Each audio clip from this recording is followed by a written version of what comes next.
दुनिया ने जब जब जोर लगाया मेरी कश्ती को डुबाने को, महादेव खुद आए मेरी नैया पार लगाने को। नमस्कार, मेरा नाम है अभिषेक यादव और आज कहानी एक राजा और एक पुजारी की। एक राजा ने भगवान श्री कृष्ण का भव्य मंदिर बनवाया और वहां पर एक पुजारी को नियुक्त किया।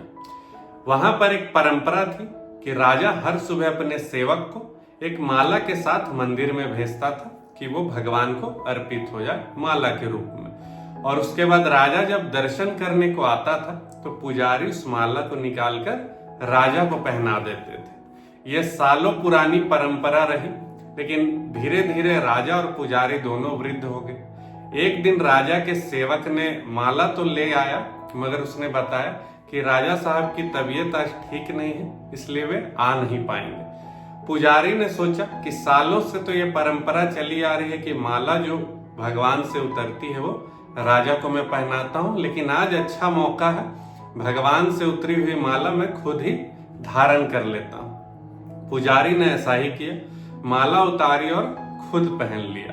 तभी वहां पर सेवक दोबारा आया और कहा कि राजा साहब की तबीयत और बिगड़ रही है, वे सोच रहे हैं कि ये परंपरा टूट न जाए, इसलिए वे आ रहे हैं अपने सैनिकों के साथ। पुजारी घबरा गए, बहुत डर गए और अपनी पहनी हुई माला को दोबारा भगवान को पहना दिया। राजा आए, पुजारी ने वैसा ही किया जैसा वे सालों से करते आ रहे हैं, उस माला को उतारकर राजा को पहना दिया। लेकिन राजा ने उसमें सफेद बाल देख लिया और कहा कि ये तुमने माला पहनी है इसलिए इसमें सफेद बाल आया है, तुम मेरे साथ छल कर रहे हो। पुजारी ने झूठ कह दिया, उसने कहा कि नहीं नहीं, ऐसा कुछ नहीं है, ये भगवान से ही उतारी गई माला आपको पहनाई गई है। राजा ने कहा कि कल मैं आऊंगा श्रृंगार के समय और देखूंगा कि श्री कृष्ण के जो बाल हैं वे काले हैं या सफेद हैं।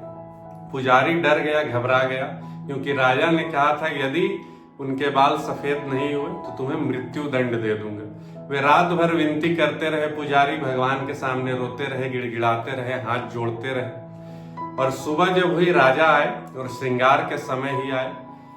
भगवान श्री कृष्ण ने अपने भक्त के लिए अपने बालों को सफेद कर लिया। फिर राजा ने शक किया, सोचा कहीं इसने रंग तो नहीं दिया, कलर तो नहीं कर दिया बालों को। फिर उसने बालों को तोड़ा, श्री कृष्ण की मूर्ति से बाल तोड़े और वहां से खून की धारा बहने लगी।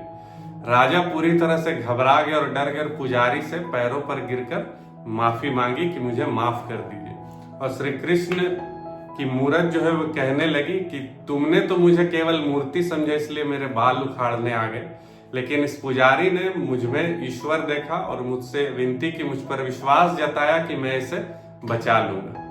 और विश्वास हमेशा कायम रहे, इसलिए हम लोग मूर्ति को तो पूछते हैं, लेकिन जो भाव होता है भगवान के प्रति, ईश्वर के प्रति जो विश्वास होता है, वही भक्त और भगवान के बीच की डोरी होती है।